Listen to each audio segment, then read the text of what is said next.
आपल्या महाराष्ट्रामध्ये आपले आदरणीय मुख्यमंत्री देवेंद्र फडणवीसजी यांनी शेतकऱ्यांना जे कर्जमुक्तीसाठी 2 लाख रुपये थकीत शेतकऱ्यांसाठी केलेला आहे त्याबद्दल आम्ही सर्व शेतकरी त्यांचे शतशः ऋणी आहोत. परंतु एक शेतकरी म्हणून आम्हाला असं वाटतं की जे अल्पमुदत कर्ज आहे, थोडक्यात त्याला आपण पीक कर्ज म्हणतो, समजा ते एखाद्याचं 50,000 असेल आणि मध्य मुदत कर्ज की त्यांनी समजा सायपिंगसाठी काही केलं असेल किंवा शेती सुधारण्यासाठी काही केलं असेल, मोटर किंवा पीसीसाठी काही केलं असेल, त्याचे जर असतील 2 लाख रुपये तर त्याचे 1.5 लाख रुपये त्याला ती थकीत मधले 1.5 लाख रुपये धरण्यात यावे असं आम्हाला सगळ्या शेतकऱ्यांची भावना आहे आणि शासनाने याची कुठेतरी दखल घ्यावी. पुण्यश्लोक अहिल्यादेवी होळकर कर्जमुक्ती योजना, जी योजना राज्यामध्ये सरकारने जाहीर केली. आताच नवीन काही जी आर त्यात आले. 19ला थकीत असलेल्यांना त्यात समाविष्ट केलं, चांगली गोष्ट आहे.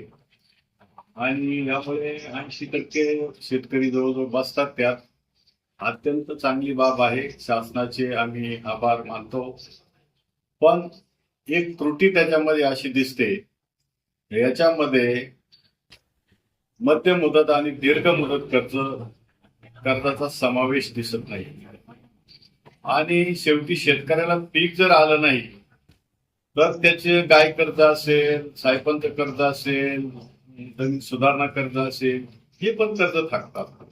म्हणून आपण जी 2 लाखाची मर्यादा ठेवलेली आहे, आम्ही 2 लाखच ठेवा म्हणतो, पण मध्य मुदत आणि दीर्घ मुदतचा पण त्यात समावेश करावा असं आम्हाला वाटतं. समजा एखादे शेतकरी आहे, त्याचे 50,000 पीक कर्ज आहे आणि त्याचे 3 लाख मध्य मुदत आहे असं समजू, दीर्घ मुदत, तर मर्यादा 2चीच ठेवा.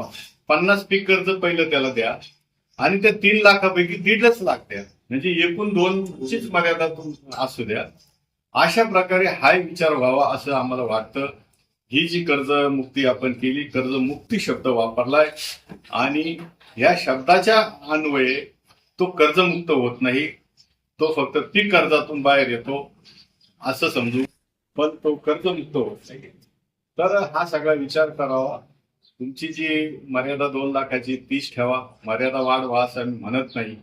आणि अशा प्रकारे सगळे शेतकरी त्यात येतील. जास्तीत जास्त महाराष्ट्रातील शेतकरी त्यात समाविष्ट होईल आणि त्याचा फायदा आपल्या सरकारला होईल. सरकारचे सगळे आभार मानतील, आनंदमय वातावरण तयार होईल असं आम्हाला वाटतं. आणि हा मुद्दा अत्यंत गळीचा आहे. अनेक शेतकरी मध्य मुदत आणि दीर्घ मुदतनी बेजार झालेले आहेत. फक्त ती कर्ज असतं असं नाही, इतरही कर्ज आहेत. तर हा सगळा विचार करावा सारासा अशी विनंती आम्ही सरकारला करतो.